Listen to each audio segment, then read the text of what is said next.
Existen dos maneras de hablar de una literatura, la histórica y la formal.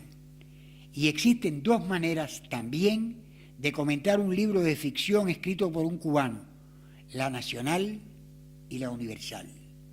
En la abrumadora mayoría de los casos, el comentador privilegia, desgraciadamente, la primera de cada una de las dos opciones, es decir, la histórica y la nacional. En estos casos, el libro y el autor representan una tendencia nueva, reflejan no sé cuál aspecto de la realidad, pertenecen al grupo de escritores de tal época, etc. No hay una distancia crítica que nos salve de esas oxidadas malas costumbres. Ahí están las nociones de generación y de identidad, como ejemplos fatigados de este ocioso ejercicio de la crítica. Por eso nos resulta a veces poco sugestivo leer observaciones sobre los libros de literatura cubana publicados en los últimos años. El resultado decepciona a los que quieren saber más sobre la escritura del libro, sobre el cómo se concibe y se materializa la idea predominante en la historia y sus relaciones con la conciencia del escritor.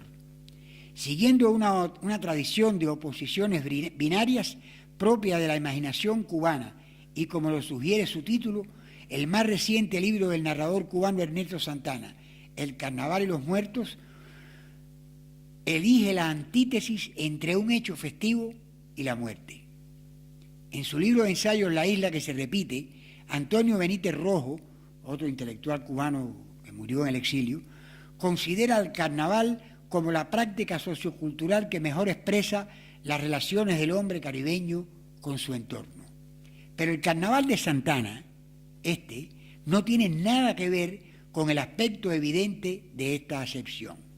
En la novela El Carnaval y los Muertos, el carnaval es lo ajeno, la fiesta organizada por un poder que se ignora. Si en la primera escena de la película de Tomás Gutiérrez Alea, Memoria del Subdesarrollo, un muerto hace irrupción en medio de un carnaval para escindir de un golpe al universo del intelectual atrapado en una revolución que lo intriga, en El Carnaval y los Muertos no existe este cuestionamiento, sino el más categórico de los rechazos. La muerte no es un accidente de la fiesta, sino un destino y al final incluso la única opción del protagonista. Lo que le importa contar a Santana en El Carnaval y los Muertos es el moribundo deambular por La Habana de los 90 de Ariel, un joven de 23 años, paracaidista de las tropas especiales cubanas en la guerra de Angola, que ha escapado del sanatorio donde estaba recluido por estar enfermo de SIDA. Ariel rememora su vida en medio de la agonía de su enfermedad hasta llegar a una fiesta en casa del hermano de un amigo a quien él vio morir en Angola. La sórdida fiesta en el 8º piso de un apartamento frente al mar se convierte en el espacio marginal que ignora el carnaval de abajo, el lugar elegido para despedirse de sus visiones, saltando por el balcón hacia una muerte que su hermano Alexis presencia. Santana opta por el contraste como solución compositiva porque no quiere ignorar la realidad donde conviven sus personajes, ni tampoco abordarla de manera directamente crítica o folclórica. Sin embargo, eso que siguiendo al peor Sartre podemos llamar contexto, figura como antítesis de la cual se huye y como causa también del delirio en el cual viven sus personajes. Entre esos dos mundos paradójicos y nocturnos, Santana considera que no hay reconciliación posible, es decir, no aceptan entre ellos la tregua de la síntesis. De un lado, la fiesta de un carnaval que regresa después de años de anulación por el poder. Saben que en Cuba durante años estuvo prohibido el carnaval y después lo que hacen es un carnaval que no es un carnaval. Del otro, jóvenes drogados, alcohólicos, enfermos, que nacieron y crecieron bajo ese mismo poder. De un lado, el ruido del carnaval con una música que se rechaza en la narración y del otro, la reunión de amigos con canciones propias o con alusiones a la música inglesa y norteamericana. Hay además una falta de placer generalizada, un efecto de extrañamiento colectivo, de confusión que acentúa el deterioro general de los cuerpos y de los lugares descritos por Santana.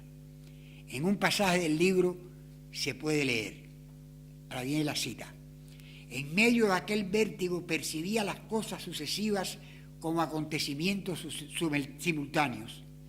Después de la guerra y la prisión, del dolor y la muerte, solo anhelaba embriagarse de vida, o al menos de su condición vertiginosa, y no cesar de descubrir nuevos acantilados, nuevas costas, nuevas islas, aunque cada día perdiera otro poco de su capacidad de asombro y lo insólito empezara a tornarse ordinario. Personas que nunca supuso existieran, situaciones que jamás sospechó, dolores, vicios, placeres y lujos sin número iban apareciendo en el dédalo de la ciudad redescubierta.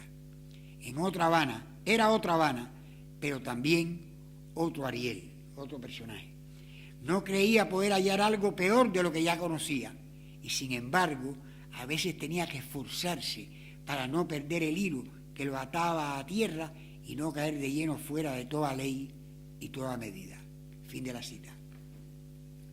Y es esto lo que me interesa resaltar de la manera en que escribe Santana su historia, la existencia de sucesivos paralelismos en su escritura, de pliegues que se multiplican incluso al imaginar la genealogía casi naturalista de sus personajes. En El Carnaval y los Muertos predomina la reproducción de sensaciones, testimonios y visiones dobles y nocturnas, así como la oposición a la celebración se multiplicará en una espiral caótica. De esta manera, cada uno de los personajes importantes de la novela tiene un alter ego, hermano o hermana, que sobrevive al otro que muere. Ariel Alexis, el gato Ojo Rojo, Rita, María Rita, pero en ninguno de los casos se trata de vidas realizadas. Los dobles también están condenados a una frustración irreversible, como la de toda la sociedad cubana. El propio narrador tiene su doble. Una parte de la novela forma parte del diario íntimo de María Rita, hermana gemela de Rita y también enferma de SIDA. Se sugiere así que la historia que leímos ha sido escrita y compuesta a su vez por alguien afín con los personajes de la historia. Más que atracción narcisista, predomina una solidaridad de destinos comunes. Y con este intencional juego de espejos, el autor se introduce como cómplice en la historia. La pérdida entonces no viene dada por la sublimación de la imagen propia como en el mito de Narciso, ni por el rechazo de ese carnaval grotesco que organiza el poder, sino por la reproducción de sucesivas catástrofes personales y la trágica identificación con la muerte. Creo percibir en la manera en que Santana estructura su relato un gusto por desdoblamientos y contraposiciones cercanos a una refinada sensibilidad anglosajona y no al espíritu barroco tan común en Cuba como pudiera pensarse. La novela Puente en la oscuridad de Carlos Victoria, otro escritor cubano que marchó en Mariel y que murió en Miami, un formidable escritor, es un buen ejemplo de lo anterior en la literatura cubana. Aunque en el caso de Victoria se multiplican las imágenes nunca coincidentes de dos hermanos para sugerir precisamente un puente entre Cuba y el exilio de Miami.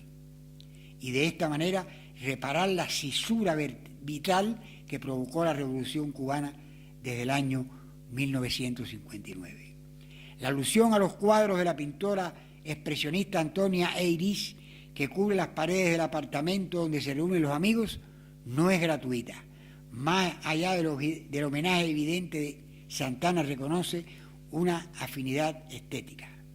Estética porque la atmósfera de sus descripciones y el lenguaje acentúan la descomposición figurativa propia del expresionismo. Nada más lejano del testimonio periodístico, de la satisfacción hedonista de la miseria o de las torpes perífrasis con las que se evita mencionar el horror que representa para el ser humano la falta de opciones que impone el régimen de La Habana, que este viaje sin regreso al fin de la noche que nos cuenta Ernesto Santana. Esta novela no se puede leer por la noche antes de dormir. María es una sola, patria es cualquiera, no, matria es una palabra que se inventa, matria es una sola, patria es cualquiera, improvisa uno de los personajes de la novela. Es decir, este sentimiento que hay en muchos cubanos, de que no les importa ya nada, ni patria, ni nada. Quiero suponer que en el macabro carnaval de este libro, la escritura de la muerte es la respuesta individual y libre al eslogan de patria o muerte que impone la voz totalitaria en Cuba desde hace medio siglo. Es decir, ante el patria o muerte, que para ellos patria son ellos, los que están en el poder, pues la muerte. La muerte. Hasta aquí esto.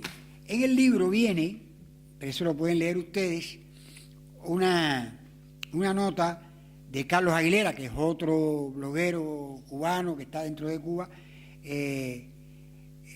sobre la obra. Yo realmente se las recomiendo encarecidamente que la lean con interés, despaciosamente, que no la lean en esas lecturas que hacemos a veces para dormir, porque después de leer esto no se puede dormir inmediatamente uno, porque es brutal, pero es la brutalidad cotidiana que, como dice Giovanni en la reseña que leímos, de tan cotidiana que es esa brutalidad y ese horror, pues ya ni nos damos cuenta y nos parece normal.